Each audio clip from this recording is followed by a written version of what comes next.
Bonjour à vous.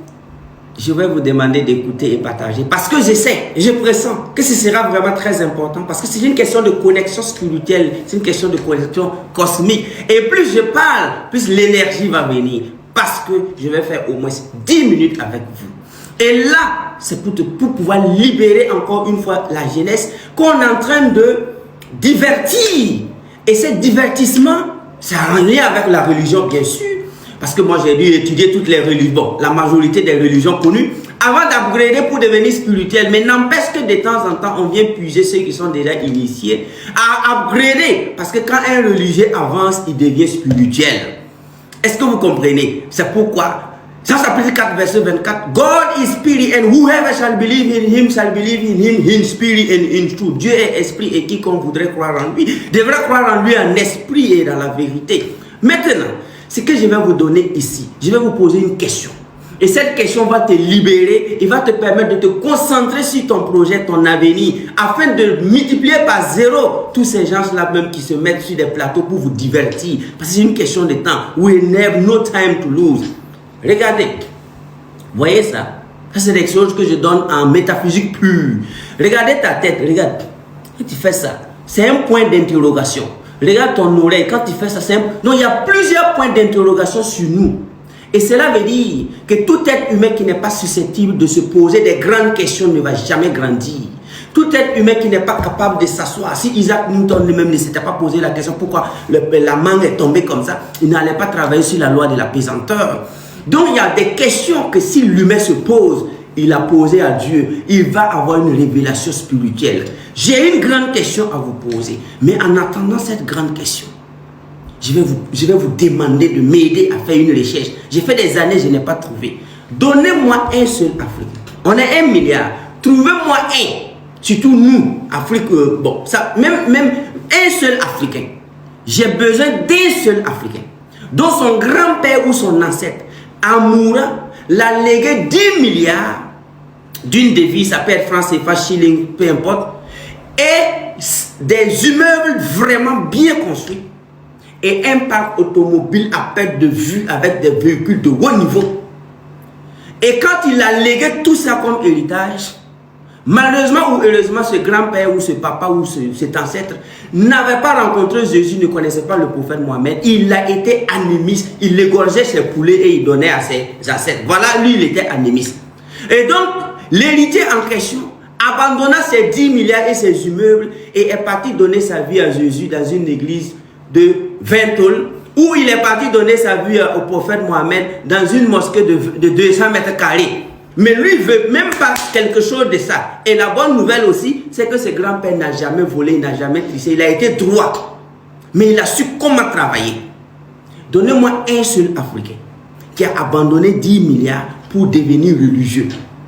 Allons-y voir en Israël et en Arabie Saoudite. Si je vous demande de me trouver 10 Arabes dont les grands-parents les ont légué des puits de pétrole des milliards, vous allez me trouver 1000. Pareil pour les Juifs, pareil pour l'Amérique.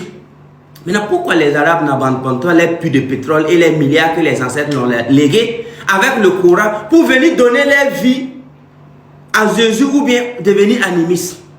Pourquoi les Américains n'ont pas laissé Jésus avec toutes les grandes usines qu'ils ont pour venir donner leur vie à l'animisme ici? Donc si je comprends bien, voici la question. Donc tout ce bruit, toute cette diabolisation, tous ces mensonges, toutes ces calomnies envers nos ancêtres, envers la spiritualité africaine. Donc si je vais bien résumer, donc c'est parce que tu n'es pas héritier. Tous ces katas, tous ces vilipendages. Donc si je comprends bien, donc c'est parce que tu n'es pas héritier.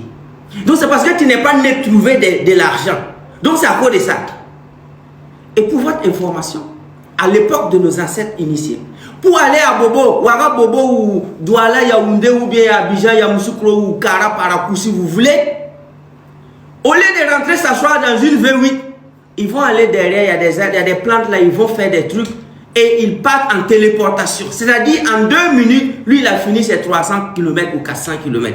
Pendant ce temps, toi qui te crois spirituel ou riche, tu es assis, tu fais les accidents pendant 5 heures et tu crois que tu as réussi quand ton grand-père se moque même de toi dans sa tombe. Et à l'époque, pour manger, tu n'as trouvé des greniers.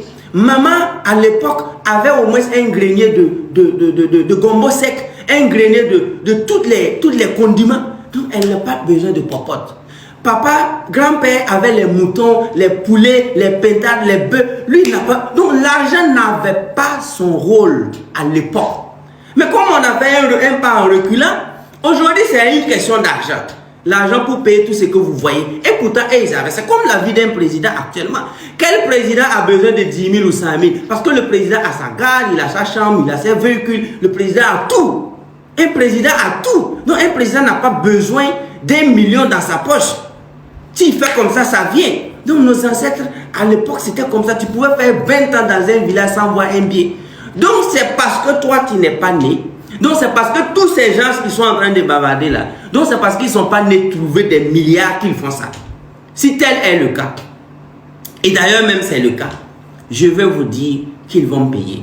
Ils vont payer cher parce que celui-là même qui a pris, c'est comme ça aussi que les grands font, hein, les pays qui colonisent ou du moins qui dominent, ils ont toujours besoin des traîtres. Si tu as pu trahir, on va te financer, on t'aime. Mais le jour que tu vas vouloir les trahir, c'est à ce moment que tu vas savoir que toi, on ne te calculait pas. Donc, si je comprends bien, c'est parce que les Africains ne sont pas des héritiers comme les Arabes, c'est parce que les Africains ne sont pas des héritiers comme les Juifs qu'ils font tout ça. Moi, personnellement, regarde, mon oncle m'enseigne les masques. Vous voyez ce disque solaire que vous voyez? Ici, là, regardez bien, c'est le fractal. Et mon oncle qui ne sait pas lire et écrire, m'apprend les lois d'Hermès Trismegistus. Has above, has below, has within, has without. Et il y a des masques qui font 24 ans. Parce qu'il m'a parlé de l'étoile Sirius. Imaginez quelqu'un au village qui me parle de l'étoile Sirius. Et pour coder les masques, il faut attendre souvent 24 ans. Pour télécharger les énergies d'une étoile. Pour qu'il y ait des mouvements dans le ciel qui se passent chaque 12 ans. Donc il y a des petits masques dont la conception a duré 12 ans. Et il y a des grands masques dont la conception a duré 24 ans. D'autres 32 ans. Et des masques de 400 ans, 200 ans. Maintenant. Et il faisait ça pour s'amuser avec l'univers. Et aujourd'hui, c'est à cause de l'argent que vous faites ça. Maintenant, la question que je pose encore, ou du moins l'information. Est-ce que vous savez que si les Chinois, avec l'hyperpuissance des Chinois, avec les usines que les Chinois ont, si les Chinois votent une loi demain matin, dit que tout Africain qui veut venir faire des achats ou commercer avec la Chine doit impérativement devenir bouddhiste. Je vous jure tout ce qui m'est cher. Les mêmes Africains qui ont vilipendé nos ancêtres, qui ont insulté la spiritualité africaine, c'est les mêmes qui vont insulter maman du prophète Mohamed. C'est les mêmes Africains qui vont encore insulter maman de Jésus. Donc, le prophète Mohamed sallallahu alayhi wa sallam, dans sa tombe, vous voit. Et il sait le degré de votre hypocrisie, il sait. Jésus-Christ de Nazareth sait.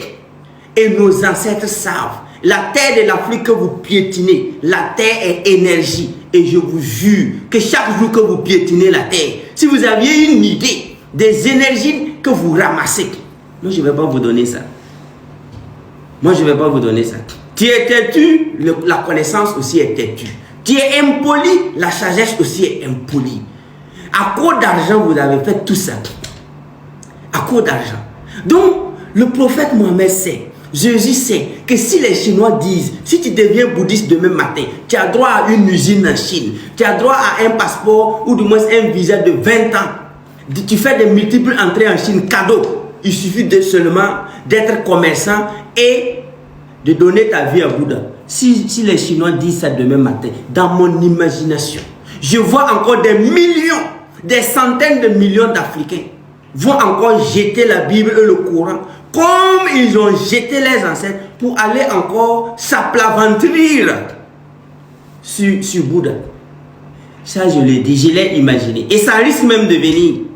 Si les Chinois disent que demain matin, celui qui n'est pas bouddhiste ne vend plus un objet fabriqué en Chine, les gars là vont insulter Mohamed. Les gars là vont insulter Jésus. Et Jésus sait ça en avance. Le prophète Mohamed sait ça en avance. Nos ancêtres savent ça en avance. Dieu sait ça en avance. C'est pourquoi ne faites plus ça. Soyez dignes et restons dans la dignité. Je vous aime, je vous adore. I really, really love you. Africa is the future. Merci pour votre consommation de la puissance de l'auto-éducation. Merci pour votre consommation de ça. Et rendez-vous dans toutes mes formations de haut niveau, public et privé. J'enseigne. I teach. I love you. Thank you.